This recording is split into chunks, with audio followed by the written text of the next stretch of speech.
Hello दोस्तों, investment अब शुरू चैनल में आपका स्वागत है। तो आज हम लोग बात करने वाले हैं निफ्टी 50 के एनालिसिस के बारे में।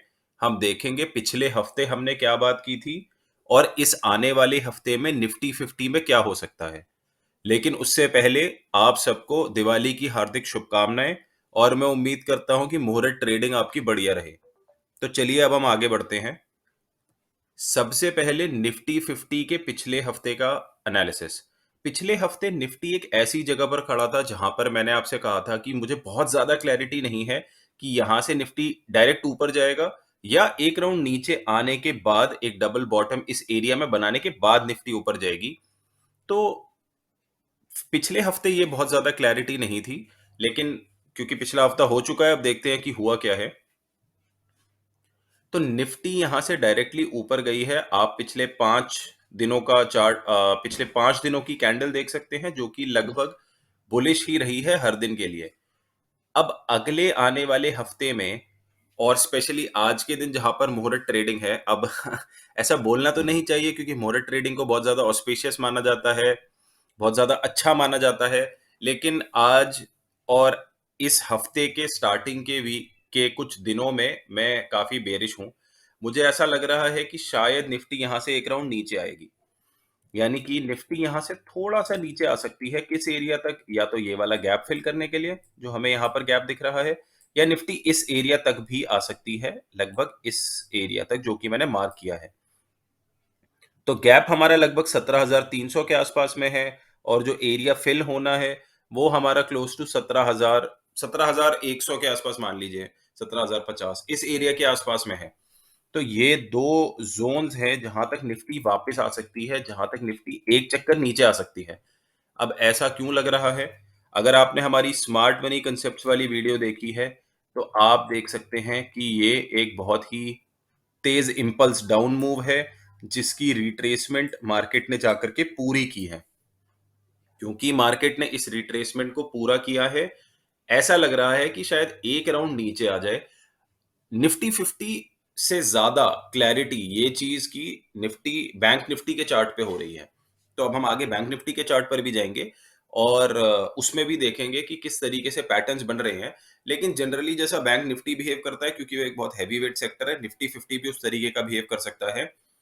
तो आज के लिए मुहूर्त ट्रेडिंग के लिए और अगले 2-3 दिन के लिए वेडनेसडे तक कह सकते हैं आप, मुझे थोड़ा सा ऐसा लग रहा है कि मार्केट में शायद बेरिशनेस रहेगी और हो सकता है ये वाला गैप काफी जल्दी फिल हो जाए, ये वाला गैप जो कि मैंने यहां पर मार्क किया हुआ है।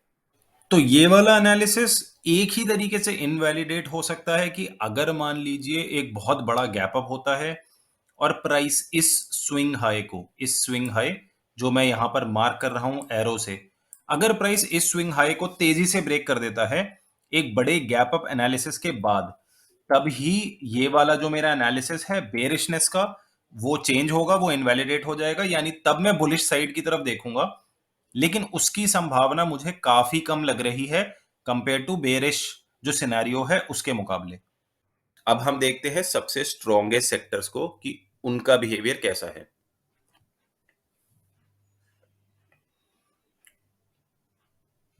तो चलिए, सबसे पहला है बैंक निफ्टी जिसको हम काफी टाइम से ट्रैक कर रहे हैं और बैंक के स्टॉक्स काफी ज्यादा स्ट्रांग लग रहे थे, इसके बारे में हम पहले से बात करते आ रहे हैं।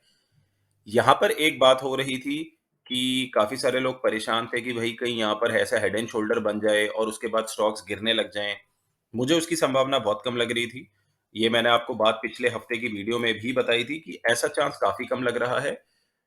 अगर यहाँ नीचे आता भी है तो डबल बॉटम बनाने के बाद ऊपर जाना चाहिए, नहीं तो डायरेक्ट ऊपर जाना चाहिए। तो ये बैंक निफ्टी के इस हफ्ते का चार्ट है जहां पर कि आप देख सकते हैं पांचों दिन लगभग bank Nifty overall bullish direction में ही रहा है। लेकिन यहां पर आप फिर से वही देख सकते हैं, स्मार्ट मनी कंसेप्ट को अगर आप समझते हैं, यहां पर एक बहुत तेज इंपल्स मूव, मार्केट स्ट्रक्चर हुआ है ब्रेक, केवल ऊपर एक स्टॉप हंट मिसिंग है, लेकिन उसके बाद भी मुझे अब ऐसा लग रहा है कि यहां से शायद थोड़ी सी बेरिशनेस आएगी। बेरिशनेस थोड़ी सी आएगी, हो सकता है ये वाला गैप फिल हो जो कि हमें यहां पर दिख रहा है इस एरिया में एक छोटा सा गैप, या तो ये वाला गैप फिल हो, नहीं तो ये वाला स्विंग लो जिसके नीचे स्टॉप हंट है, जिसके नीचे स्टॉप लॉसेस हैं, शायद प्राइस एक बार वहां तक जाए। तो ओवरऑल बैंक निफ्टी, निफ्टी 50 दोनों में शॉर्ट टर्म में मैं बेयरिश हूं, लेकिन अगर आपको इनमें डिप मिलती है, आप लॉन्ग टर्म के लिए अपनी पोजीशंस बनाना चाहते हैं, तो दोनों बहुत बढ़िया है। बैंक निफ्टी स्पेशली काफी ज्यादा स्ट्रांग लग रहा है। पीछे 2-3 हफ्ते पहले जब मैंने बैंक 20 लगभग इस एरिया के आसपास में लिए थे, मैंने आपको बताया भी था, उस समय के बाद आप देख सकते हैं कि बैंक 20 काफी अच्छा परफॉर्म कर चुका है उस जगह से अभी तक। तो ओवरऑल शॉर्ट टर्म में थोड़ा सा बेरिश हूं, उसके बाद लेकिन ओवरऑल लॉन्ग टर्म में मैं बुलिश ही हूं। और निफ्टी 50 की तरह ही ये शॉर्ट टर्म बेरिशनेस का जो सिनेरियो है, ये केवल तब चेंज होगा जब बैंक निफ्टी बहुत तेजी से गैप अप के साथ इस स्विंग हाई को ब्रेक कर देती है। तो अगर बैंक निफ्टी इस स्विंग हाई को ब्रेक कर देता है और इसके ऊपर सस्टेन करना शुरू कर देता है, केवल तभी मैं बुलिश साइड की तरफ देखूंगा। लेकिन शॉर्ट टर्म में मुझे ऐसा लग रहा है कि जो बेरिश वाला सिनेरियो है, उसके होने की संभावना काफी ज्यादा है कंपेयर टू बुलिश वाला सिनेरियो। तो अब हम देखते हैं अपना अगला सेक्टर, जो कि है निफ्टी ऑटो। निफ्टी ऑटो का हम वीकली चार्ट देखते हैं, क्योंकि ये काफी लंबे समय की अपनी करेक्शन को पूरा करके अब एक ब्रेकआउट की तरफ जा रहा है। तो ओवरऑल निफ्टी ऑटो में सलाह फिर से वही रहेगी, अगर आपको डिप मिलती है तो आपको एड ऑन कर लेने चाहिए स्टॉक्स। आपको निफ्टी ऑटो के स्टॉक्स में पोजीशन बनाने का अच्छा मौका जब भी मिलता है डिप में आपको बना लेनी चाहिए, मेरा ऐसा मानना है। और मैं खुद निफ्टी ऑटो के कुछ ना कुछ स्टॉक्स ऐड करता रहता हूं, जब भी जो स्टॉक्स नीचे गिरते रहते हैं। फोकस हमेशा मार्केट लीडर्स पर होना चाहिए, बहुत ज्यादा नीचे के लेवल के स्टॉक्स पर आपको ज्यादा ध्यान नहीं देना चाहिए। तो ये है इस हफ्ते का निफ्टी ऑटो। लास्ट वाली जो कैंडल है का बुलिश कैंडल ही बनी है, लेकिन ओवरऑल वही सलाह वही है, अगर आपको डिप मिलती है तो इसमें बाय करके चलिए। अगर ये कभी इस 12,000 एरिया के आसपास आता है, काफी अच्छी अपॉर्चुनिटी है निफ्टी ऑटो में पोजीशन बनाने के लिए। अगला है निफ्टी एफएमसीजी। निफ्टी एफएमसीजी पिछले हफ्ते काफी वीक था और मैंने कहा था ये इस हफ्ते वीक है और हो सकता है अगले आने वाले एक हफ्ते और वीक रहे, लेकिन ऐसा नहीं हुआ है कि एक हफ्ते और वीक रहा हो। मगर बाय ऑन डिप की सलाह क्लियरली उसमें बता रखी थी कि भाई अगर ये आपको डिप मिलती है उसका मतलब ऐसा नहीं है कि अब सेक्टर परफॉर्म नहीं करने वाला है। ये जो पिवट पॉइंट है ये अच्छे से क्रॉस हो चुके हैं, तो निफ्टी एफएमसीजी ने भी अच्छा ही परफॉर्म करना है। तो इस वाले हफ्ते में आप देख सकते हैं पांचों दिन बुलिश ही रहे लगभग निफ्टी एफएमसीजी के लिए, और काफी सही परफॉर्म किया है। ये वाला सेक्टर भी काफी अच्छा है, अगर आपको इसमें कभी भी डिप मिलती है एफएमसीजी में तो उसके आपको स्टॉक्स ऐड कर लेने चाहिए। स्पेशली अभी जब रिजल्ट्स आए हैं तो कई सारे रिजल्ट्स भी निफ्टी एफएमसीजी के अच्छे आए हैं। अब एक चीज और, कई सारे लोग सोच रहे होंगे कि यार इनके तो रिजल्ट भी अच्छे आए हैं इसीलिए इनको बाय करने की रिकमेंडेशन दे रहे हैं कि भाई एफएमसीजी के स्टॉक्स ले लो, बैंकिंग के स्टॉक्स ले लो। या बैंकिंग के स्टॉक्स तो बैंकिंग के जो रिजल्ट्स आए हैं वो तो स्पेशली बहुत अच्छे आए हैं, लेकिन ये जो हमारे स्ट्रॉन्गेस्ट सेक्टर्स हैं ये आज के नहीं हैं, इनको हम पिछले कई हफ्तों से बात करते आ रहे हैं। क्योंकि चार्ट पे इंडिकेशन पहले ही आ गया था कि इन स्टॉक्स के रिजल्ट्स अच्छे आएंगे या इन स्टॉक्स में कुछ ना कुछ अच्छा होने वाला है। तो आपको चार्ट के हिसाब से, चार्ट रीडिंग के हिसाब से थोड़ा पहले ही पता चल रहा था कि कंपनियों के रिजल्ट अच्छे आ सकते हैं। तो हम तो भाई चार्ट को फॉलो करते हैं, इस तरीके से पहले से आइडिया लग जाता है कि कौन से सेक्टर्स जो हैं वो अच्छा परफॉर्म कर सकते हैं।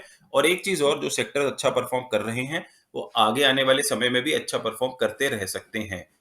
तो इसीलिए अगर आपको कभी भी डिप मिलती है, स्पेशली इस वाले हफ्ते का जो पहला हाफ है, मे बी वेडनेसडे तक, मुझे लगता है शायद थोड़ा सा बेरिशनेस रह सकती है। अगर आपको कोई अच्छी डिप मिलती है, Nifty 50, bank Nifty, FMCG, autos, इन सेक्टर्स में आप अपनी पोजीशंस बना सकते हैं किसी भी डिप में। तो चलिए आज की वीडियो में सिर्फ इतना ही। अगर वीडियो अच्छी लगी हो तो प्लीज लाइक कीजिए, अपने दोस्तों के साथ शेयर कीजिए और सब्सक्राइब कीजिए। Thank you everyone, thanks for watching.